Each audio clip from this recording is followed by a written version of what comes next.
What's up, guys? Welcome to the 7th review preview session for ENGI 1331.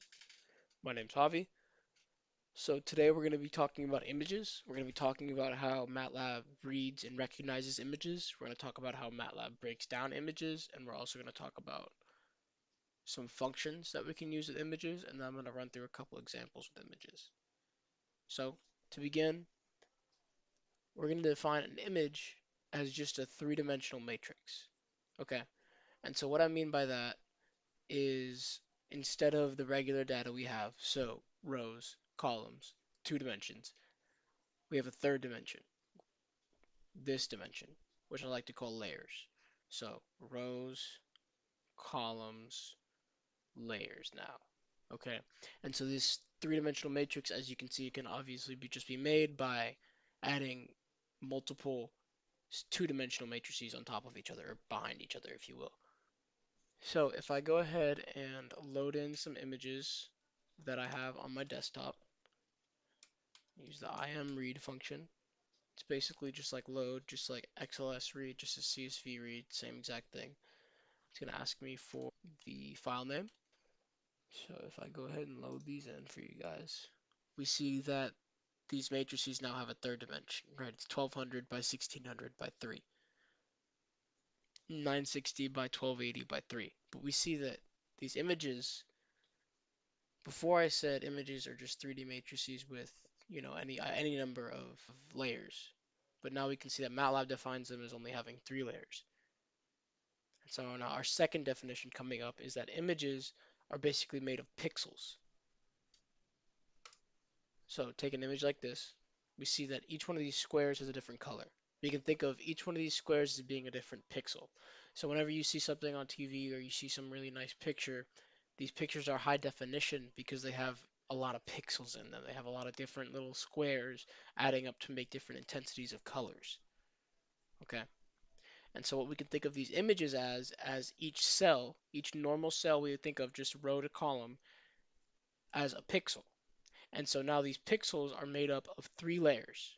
Our third definition is that each layer represents a different color intensity. So just like this. If I were to have a color like this and say our first layer is red, our second layer is green, and our third layer is blue. So if I change up this intensity of red, I change up the intensity of green, and I change up the intensity of blue, we get a different color each time, right? So let me go ahead and take apart one of these image matrices for you so it makes a little more sense. So we're going to say red T becomes tie at, we want all rows, all columns, first layer. Green T becomes tie at all rows, all columns, second layer. Blue T becomes tie at all rows, or all columns, third layer. So now if we run this, let's say what red T is. It is a 960 row by 1280 column two-dimensional matrix. And so you see how all these different little pixels have different values ranging from 0 to 255. So I guess that's our fourth definition, is that these color values can only range from 0 to 255. They can't be anything from anything negative or greater than 255. Because as you can see, a 0 value for each or each layer intensity in that one pixel creates black. But now if I go 255 for everything,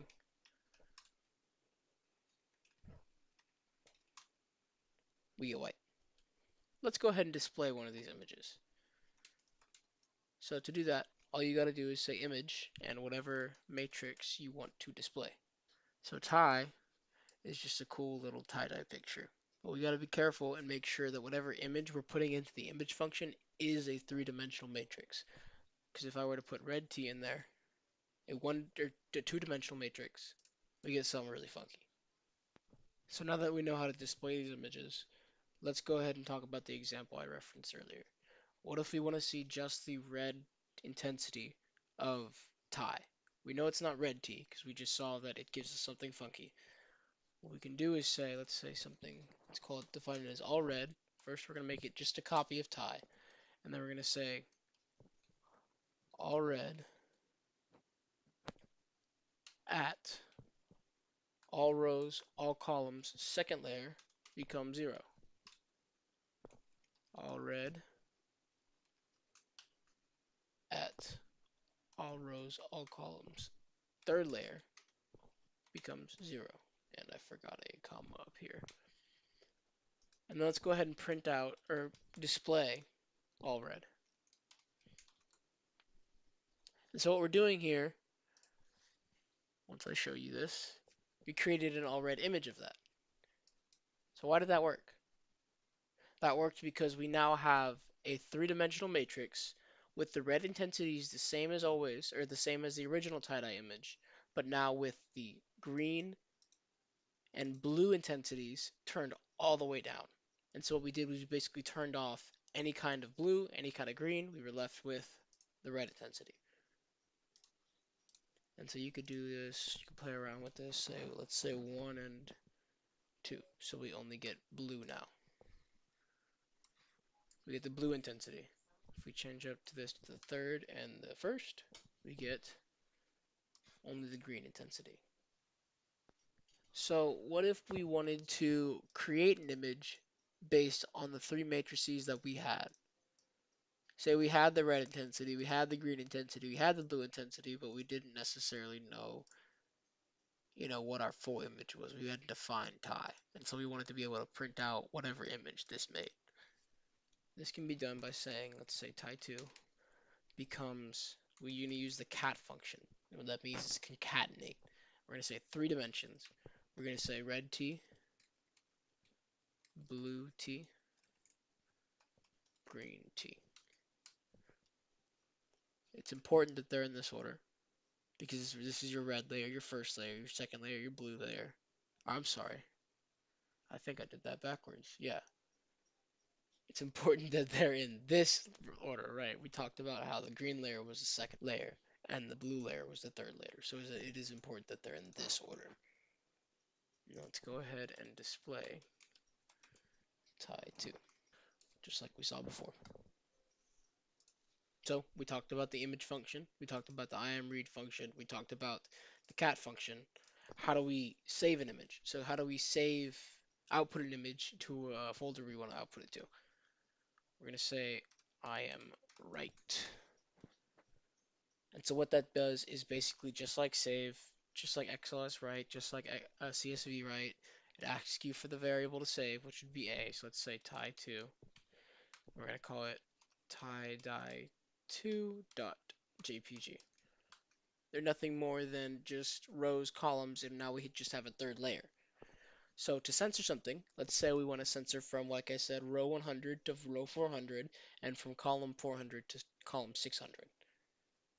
All we'd have to say is tie at what rows do we want? We want 100 through 400, columns 400 through 600.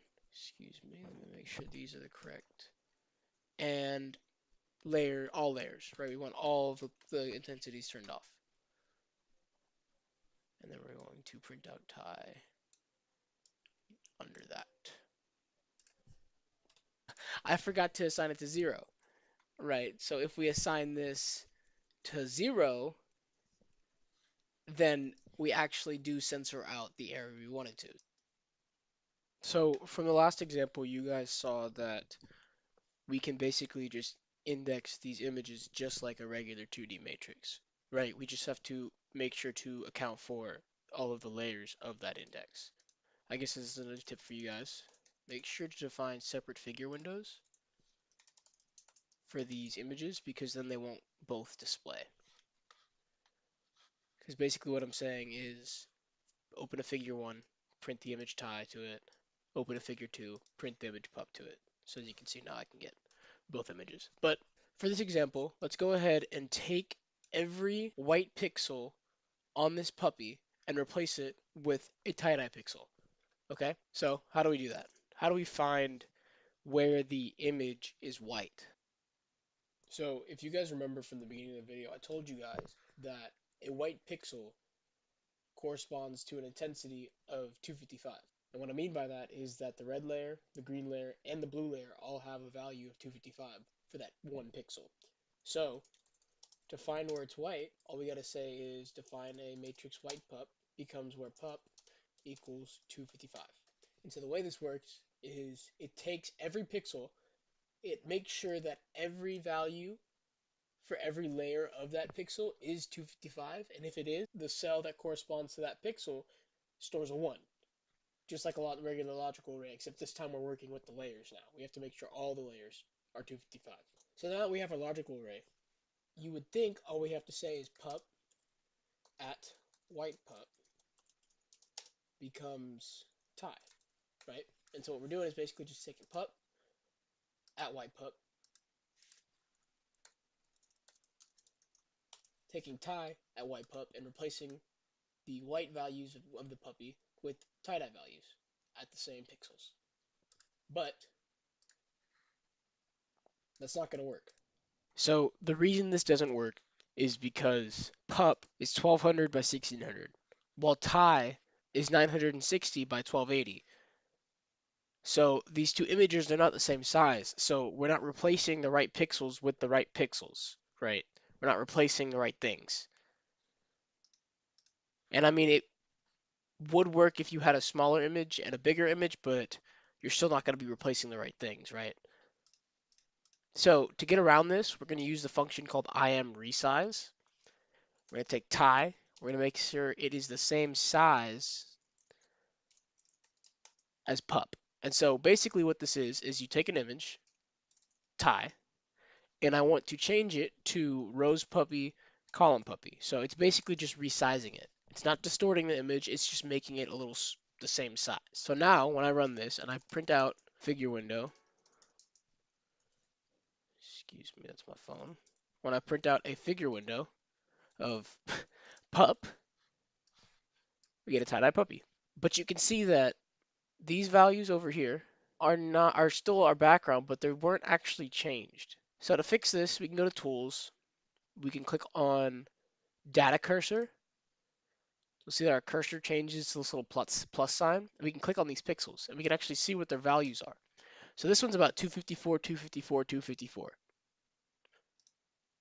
253, 249. So let's try and change this to, let's say, greater than or equal to 240. Let's try that. Let me run this. Now we get something way closer, but you see how we're starting to change the tie-dye pixels inside of the puppy? It's not something we want to do, but it's close enough, at least for MATLAB's applications. So as a quick last example, we can do what I just did with for loops.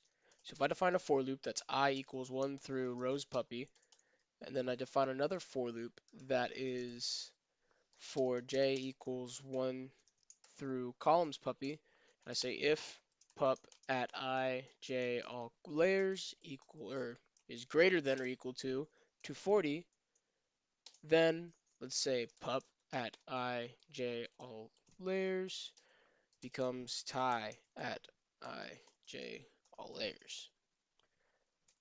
And. And then we just say figure 3, image pup. You run it. Okay, so we get, oh, it's still running. So you see how it takes a little bit of time, and that's because by using a for loop, we're basically going pixel to pixel inside of this image. So we're going every little pixel along this, and this image is about, well, 1200 times 1600. That's how many pixels are in this image. And so that's why it takes a long time, is because MATLAB is actually going through every pixel, seeing if it's greater than 240, if all layers are greater than 240, and changing it if so. And so that's why it takes a long time. It takes a lot of computing power. So we recommend you guys use logical arrays when you can. I appreciate you guys watching my video. If you have any questions, please let me know. Feel free to email me. My email is on the Blackboard. So if you guys feel like we need to cover a couple more things maybe before the final, definitely hit me with an email. I can definitely help you guys out with that. I'll see you guys next time.